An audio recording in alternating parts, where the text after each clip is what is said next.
Flake here with your national briefing. Making news today, fresh Omicron COVID cases pop up in New South Wales and Victoria, the Northern Territory to reopen borders ahead of Christmas, and NZ planning to go smoke-free. But first, the Deputy PM's given an update after testing positive to COVID while in the US. Barnaby Joyce has been experiencing mild symptoms so far and is fully vaccinated. It's understood the rest of the Australian delegation over there have returned negative results. The Nationals leader telling Seven he's got a good idea on where he may have caught it. Well, I caught it in the UK, I know that much, so because you get tested when you arrive in the UK, and I got tested in the middle of my time in the UK, and I was only in the UK for a few days, so it's like there's massive crowds everywhere, so you can get anywhere. Still on the virus, Victoria's Department of Health has identified another 2 suspected cases of Omicron. This means the state's now likely had 4 locally acquired infections of this variant of concern, while viral fragments of it have been detected in wastewater at Melbourne airports.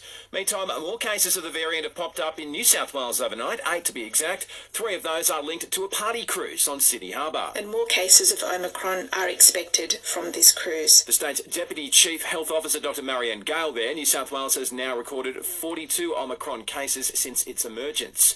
In some lighter COVID-related news, a major vaccine milestone's been hit for both Queensland and the NT this morning. The state and territory have both hit the 80% fully vaxxed target. Queensland's Deputy Premier, Stephen Miles, congratulating Queenslanders ahead of the reopening with New South Wales, Victoria and the ACT on Monday. From next week, we should expect to start seeing COVID cases, and we should have confidence that our high vaccination rate, as well as our ongoing public health measures, will keep people safe and will ensure that our hospitals can treat those people who get COVID and need treatment. While the Northern Territory will reopen its borders to fully vaccinated travellers in time for Christmas, they'll be allowed in from December 20, but will need to provide a negative test and then take up 2 more tests depending on how long they stay.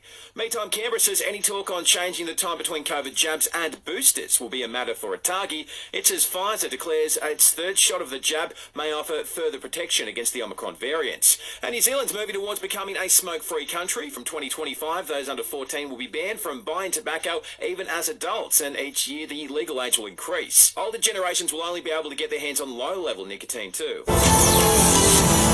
Selling the family home? Your loved one and job put you first. This is SAFM weather. England's made a much-needed breakthrough on day 2 of the opening Ashes test at the Gabba. Marnus Labuschagne's fallen on 74, and Steve Smith has just gone too.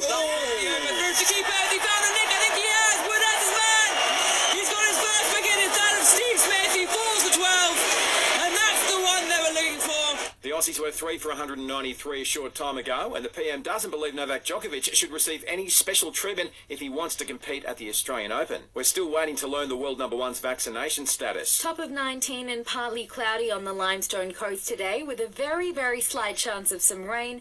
And tomorrow, partly cloudy, slight chance of a shower, top of 19.